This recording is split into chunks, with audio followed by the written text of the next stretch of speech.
Hi guys, good morning and welcome back to my channel and welcome back to the Flamingo Flight. আর আমি এখন আছি কাটরাতে আর এখান থেকে যাব শ্রীনগর।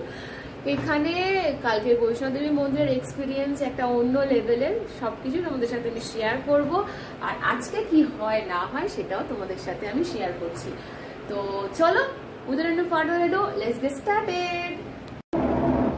কালকেকার এক্সপিরিয়েন্স একটু শেয়ার করি। কাটরা থেকে আমরা যখন এখানে এসছি আমরা প্রায় 2টো মতো বাজে এখানে এসছি। তো এখানে আসার পরে আমরা ফ্রেশ হয়ে নিয়েছি, ফ্রেশ হয়ে নিয়ে এবারে সন্ধেবেলা আমরা যাব বলে ঠিক করেছিলাম। তো সন্ধেবেলা আর কারো এনার্জি ছিল না, কারণ একটু রেস্টের দরকার ছিল, কারণ 2 দিন ট্রেনে করে আসার পরে আর অত সন্ধেবেলা আসার মানে সত্যি কোনো ইচ্ছা ছিল না।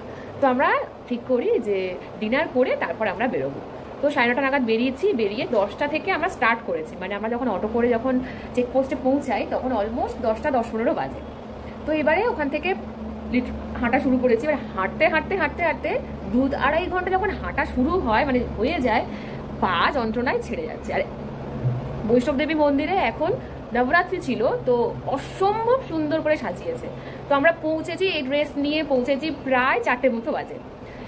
তারপরে যখন পুজো শুরু হয়, যখন আরতি শুরু হয়, সবকিছু দেখার পরে আমরা যখন নেমে আসি আর আমাদের পায়ে কোনো জোর নেই। মানে আমরা গেছি মোটামুটি টিম গেছিলাম একটা 10-12 জন মতো হবে, যে যার মতো ছিটকে গেছে। আমার সাথে ছিল 5 জন, তারা 2 জন আলাদা হয়ে গেছে, আমি একটা আমার ফ্রেন্ড ছিল সে আর তার একটা ভাই ছিল, আমরা 3 জন এক জায়গায় হয়ে গেছি। লাস্টে তার ভাইকেও আলাদা হয়ে গেছে। আর এরকম ভাবে মা বাপি আলাদা চলে গেছে, মামিমা মা বাপি একসাথে ছিল, আমি আলাদা ছিলাম। এরকম ভাবে মানে যে যেখান থেকে পেরেছে উঠেছে, ওঠার পরে মিট হয়েছে। ফোন এখানে যেহেতু আমাদের পোস্টপেড ছিল আমরা ফোন করতে পেরেছি, নাহলে যোগাযোগও করতে পারতাম না সেরকম ভাবে। ওখানে গিয়ে কিছু কিছু মানুষের সাথে দেখা হয়েছে, কিছু মানুষ আগে গেছিল, তারা নেমে এসছে।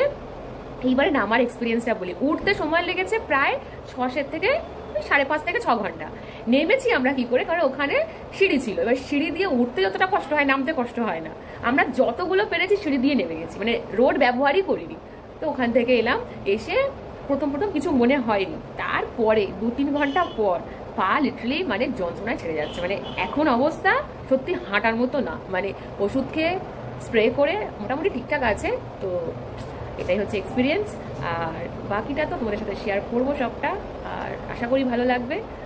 আর হ্যাঁ, কাশ্মীরের ব্লগটাও কিন্তু সাবস্ক্রাইব করতে হবে, শেয়ার করতে হবে, লাইক করতে হবে।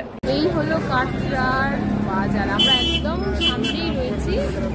আর সব এখানে ওই যে বেজ হোটেল প্যারাডাইস, এই হোটেলটা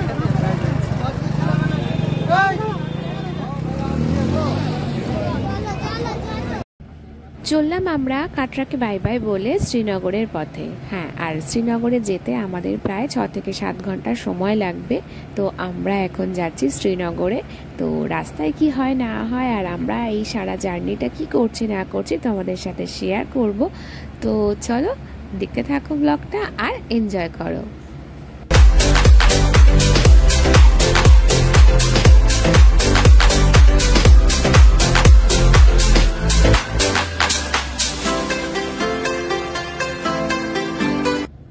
অনেকটা জার্নি করার পর এবারে সবার খুব খিদে পেয়ে গেছে। তো আমরা এখানে একটা ধাবাতে নেমেছি, আর নেমে এখানে খাওয়ার জন্য চেক করছি যে হ্যাঁ জায়গাটা ভালো কি না। তো আমরা এখন খাবো দাবো, তারপর আমরা আবার শ্রীনগরের পথে যাব। তো আপাতত একটু খেয়ে দিয়ে নিই। কাশ্মীরের প্রথম বরফ।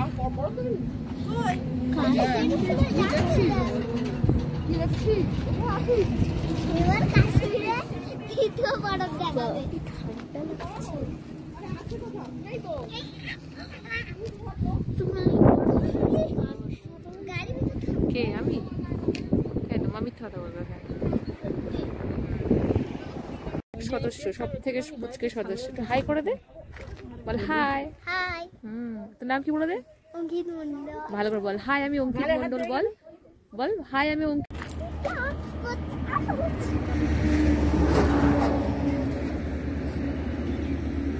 কিছু দেখা যায় না। কি দেখবি?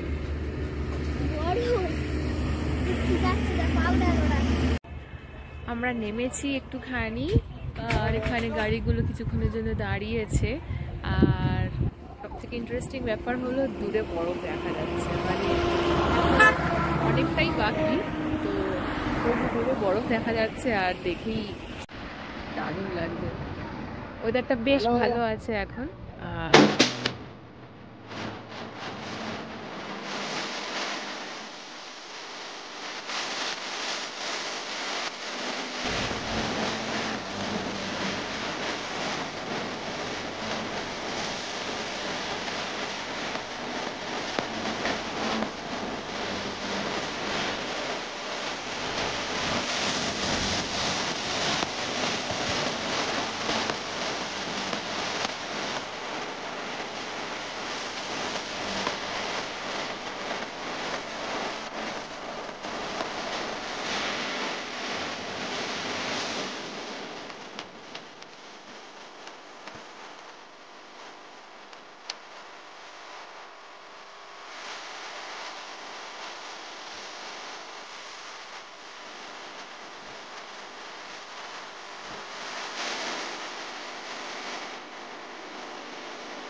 বাচ্চাটাকে হারিয়ে গেছে, এই বাচ্চাটার মা নিরুদ্দেশ, বাবা নিরুদ্দেশ, একটা ভাইও আছে। এ দেখো ভিকিরির মতো